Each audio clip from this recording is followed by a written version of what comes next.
Mungkin teman-teman ada pendalaman, silakan Pak Rikwanto. Ya, ya Pak Rikwanto, silakan Pak Rikwanto. Terima kasih pimpinan Komisi 3, rekan-rekan Komisi 3 yang saya hormati, Pak Kapolrestabes dengan jajaran, Pak Kabid Propam ya dari Polda ya. Ya, ini kasus sebenarnya sering terjadi ya oleh kepolisian kepada masyarakat atau sebaliknya dan di berbagai daerah. Bukan barang baru sebenarnya. Saya masih ingat istilah-istilah kepolisian khususnya reskrim ya. Sebelum bertugas itu pasti buat deklarasi dulu supaya ingat, hati-hati. Yang artinya begini, kalian itu harus tahu, kalau kalian sudah ke lapangan, ingat ya, satu kaki kalian tuh di kuburan, satu kaki di penjara. Kenapa? Terlambat bertindak, kalian bisa jadi korban. Kecepatan bertindak, kalian bisa salah dan masuk penjara. Itu risiko yang memang nggak bisa dihilangkan sampai sekarang. Ya, terlalu cepat salah, terlambat jadi korban. Nah inilah istilah yang masih berlaku sampai sekarang. Nah dalam konteks ini, Pak Kapolrestabes, tadi sudah paparan, ya kita sudah dapat masukan dan dipertegas lagi tadi dari paparan yang ada. Memang awalnya banyak simpang siur berita ya. Ada kesan excessive force, tindakan berlebihan di anggota kepolisian atau sewenang-wenang sehingga ada korban di pihak masyarakat. Namun setelah kita mendalami, apalagi dapat penjelasan, kita menjadi semakin jelas. Peristiwa tawuran itu ada dan pelaku-pelakunya ada, dan informasi ini didapatkan dari lingkungan, bukan hanya dari anggota kepolisian, dari CCTV, dari rekaman HP para pelaku yang disebut dalam tanda petik gangster dan para pelaku tawuran. Ini informasi yang bagus untuk memperjelas tentang peristiwa yang terjadi sebenarnya. Saya hanya mengingatkan saja bahwasanya sebagai anggota kepolisian, ini bekal ya. Di lapangan itu baik patroli rutin maupun sedang tidak patroli, sedang jalan ke suatu lokasi, apapun, tapi dia sebagai anggota kepolisian harus mewaspadai hal-hal sebagai berikut. Ya, menemukan sebuah tindak pidana atau akan terjadi tindak pidana, itu harusnya seyogyanya anggota Polri itu harus bisa mengukur diri. Mengukur diri itu saya sedang apa, pakaian saya apa, preman, sipil atau pakaian dinas. Kemudian saya sendiri berdua atau bersama kelompok saya.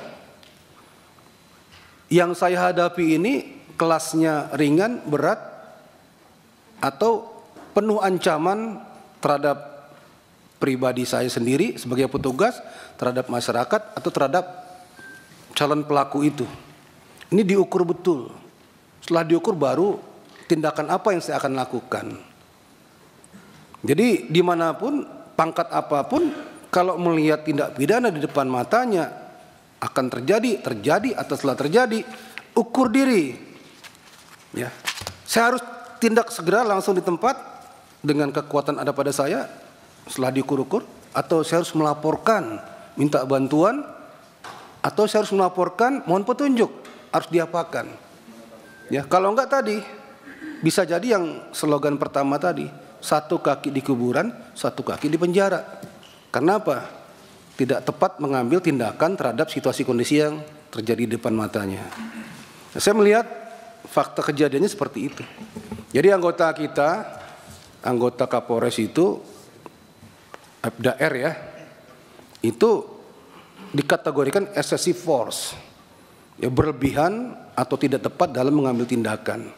Nah padanya ya risiko harus diambil tindakan hukum juga, karena ada orang yang menjadi korban, meninggal dunia. Inilah saya kasih masukan kepada anggota Polri, khususnya Polrestabes ya, ukur diri dalam mengambil tindakan. Jangan sampai tadi yang slogan pertama itu yang saya sampaikan terjadi. Kemudian yang kedua, ada kelemahan kita melihatnya dalam komunikasi dan informasi. Ya. Dalam waktu singkat kejadian itu sudah masuk online beritanya, sudah masuk medsos beritanya. Ya. Ada anak paskibraka ditembak polisi. Ya, betapa gegernya masyarakat, betapa mirisnya masyarakat melihat judul beritanya seperti itu. Pasti ada reaksi. Dan saya pribadi melihat terlalu lambat dari kepolisian untuk merespon berita itu. Ini ada apa? Ini ada apa? Ada kegamangan, ada waktu yang cukup luang untuk banyak orang berspekulasi. Ya. Tidak ada yang jelas-jelas sebagai juru bicara atau menyampaikan informasi untuk membuat masyarakat tenang tentang apa yang terjadi. Akibatnya banyak spekulasi berita. Nah, inilah yang mengakibatkan di medsos terutama ramai sekali tentang spekulasi yang membuat rugi dari pihak kepolisian. Ya, ini koreksi juga ya. Jadi harus ada orang yang berani menjadi juru bicara dan yang lain mensupport informasinya. Mensupport itu artinya memberikan informasi yang benar, bukan katanya-katanya. Ya, informasi yang berdasarkan fakta dan primer dari orang pertama. Ini kerjanya cepat, seperti tahap awal ya. Kalau kita pernah belajar itu WH question itu kan, apa, di mana, kapan, bagaimana gitu ya. How-nya nanti, bagaimana nanti, why, mengapanya. Itu berlangsung terus. Tahap pertama, nanti mungkin 3 jam kemudian kasih lagi. 2 jam kemudian kasih lagi. Ada informasi baru 1 jam kasih lagi. Jadi orang fokus kepada informasi dari kepolisian karena itu faktual, aktual, fakta. Kalau kosong diisi yang lain. Media itu perlu informasi. Kalau dia nggak dapat dia cari kemana-mana aja. Ya. Walaupun belum tentu benar, tapi harus dia tayangkan karena berlomba-lomba media itu. Apalagi medsos, lebih liar lagi.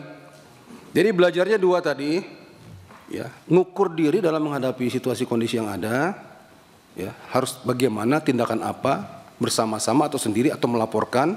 Yang kedua dalam manajemen komunikasi dan informasi, ya, supaya tidak liar informasi tersebut dan sudah disaring betul-betul apa yang akan disampaikan. Ya. Peran Kapolrestabes ini sangat penting dalam manajemen hal tersebut. Ya. Dan yang terakhir jangan lupa anggota selalu disentuh, ya, disentuh terus untuk supaya dia merasa we are watching you, kami mengawasi Anda, kami mengikuti Anda, kami tidak lepas dari pengamatan terhadap kerja-kerja Anda. Ya, supaya dia tidak merasa sendiri, dia tidak merasa juga dibelakangkan. Kemudian yang paling akhir lagi, bela sungkawa kepada keluarga korban, ya, tolong dibantu Pak Kapolres. Siap. Ya, apapun kebutuhannya, ini sudah terjadi. Ya, korban dibantu yang betul, masyarakat ditenangkan, kasih informasi yang benar, jangan ada yang ditutup-tutupi, dibolak-balik. Ya, kemudian anggota segera ditindak sesuai dengan ketentuan yang berlaku. Terima kasih Pak Ketua. Ya, itu dia Pak. Yang paling 2 hal ya Pak ya, yang menjadi ramai sekarang. Pertama terkait isu bahwa malam itu tidak terjadi tawuran. Tadi Bapak sudah jelaskan. Tapi memang ada sumber yang mengatakan itu yang security dari apa itu Pak? Saya dengar di radio. Perumahan Paramount Pak. Ya, mungkin bisa dijelaskan Pak yang benar security. Jadi izin Bapak. Ya. Ada penjelasan dari security. 2 security Perumahan Paramount. Yang menjelaskan seolah-olah memberikan kesaksian bahwa di depan Perumahan Paramount itu tidak ada tawuran. Kami sudah mengkonfirmasi kepada 2 security yang dimaksud. Penjelasannya adalah security ini adalah office security Pak. Dia kerjanya pagi sampai sore. Jadi sore pulang, besok baru masuk lagi. Jadi malam itu dia pun tidak malam ada itu dia tidak ada di tempat Pak. Okay. Jadi penjelasan dari yang bersangkutan betul ada pihak yang meminta keterangan terhadapnya Namun kemudian ada dipotong penjelasannya, Pak. Jadi saya betul menyampaikan bahwa tidak ada tawuran di depan Paramount. Sampai situ, Pak. Ada penjelasan belakangnya. Menurut security yang dinas pada malam hari itu. Nah, jadi ini juga mungkin perlu kami sampaikan, Pak, bahwa pengertian saksi itu kan adalah orang yang melihat, mengetahui, merasakan sendiri. Jadi terhadap orang yang tidak melihat, orang yang tidak mengetahui, orang yang tidak merasakan, ya posisinya bukan saksi. Nah, itu juga yang terjadi kepada kedua security ini, Pak. Security ini juga sudah memberikan kesaksian. Kami hadirkan di Polres hari Rabu tanggal 27 kemarin, Pak. Ya. Pada saat rilis penanganan kasus ini. Oke. Yang kedua yang terpenting adalah tindakan terhadap pelaku penembakan. Karena yang bertanggung jawab ini kan siapa yang melakukan, orang yang melakukan penembakan. Tadi kan sudah dijelaskan ya bahwa sudah diproses secara hukum pidana, ya. Betul ya, Pak ya. Dan dalam konteks etik juga sudah diproses. Orangnya sudah ditahan juga ya. Pelakunya itu ya. Siap, betul, Pak. Ya. Oke, ada lagi dari teman-teman berikutnya. Pak Hinca Panjaitan sebagai sesepuhnya Komisi 3 ini. Silakan, Pak. Makasih pimpinan dan anggota Komisi 3 yang saya hormati, Pak Kapolres dan seluruh jajaran Polres Semarang yang saya hormati. Pertama-tama saya dan terutama dari fraksi kami Partai Demokrat dan juga kawan-kawan sekira di Komisi 3 menyampaikan turut belasungkawa terhadap korban. Jadi tolong disampaikan Komisi 3 ikut belasungkawa dan mohon ini Pak Kapolres seperti disampaikan Pak Rikwanto tadi, didatangin, diajak bicara dan beri empati yang cukup kepada keluarga korban. Yang kedua, pada personil kita lah yang tadi oleh Pak Rikwanto disebut aksesif atau melampaui tindakan yang seharusnya tidak dilakukan. Ketiga, saya mengapresiasi dan menghormati setelah dijelaskan secara terbuka, kami ikuti begitu, dibandingkan kami ikuti informasi sejak beberapa hari lalu, ya kami kemarin tuh galau betul, informasinya benar atau tidak begitu. Hari ini setelah dijelaskan kita bisa dapat keseimbangan informasi itu. Nah, saya mengapresiasi karena nggak hanya di Semarang, di kota-kota besar lain, termasuk di Medan, tempat Pak Kapolres ini juga pernah di Medan. Situasi seperti ini mengganggu dan kadang mencekam bagi masyarakat kota itu sendiri. Saya bisa bayangkan apa yang terjadi di Semarang dan juga di kota-kota lain, khususnya juga di Medan. Dan kita melihat berseliweran itu di medsos, sajam-sajam yang sudah melampaui lah menurut saya ya. Anak-anak muda kita yang melampaui jiwanya begitu. Dan negara tidak boleh kalah terhadap soal ini. Oleh karena itu saya membaca dan memahaminya apa yang dilakukan teman-teman Polres Semarang untuk menjaga harkat Tipmas kita itu. Hanya memang ada yang tadi eksesif, yang offside lah, melampaui garis batas yang seharusnya tidak dilampaui. Nah, saya kira teman-teman Propam sudah tahu tugasnya untuk ini dan kita punya sistem itu, dijalankan saja.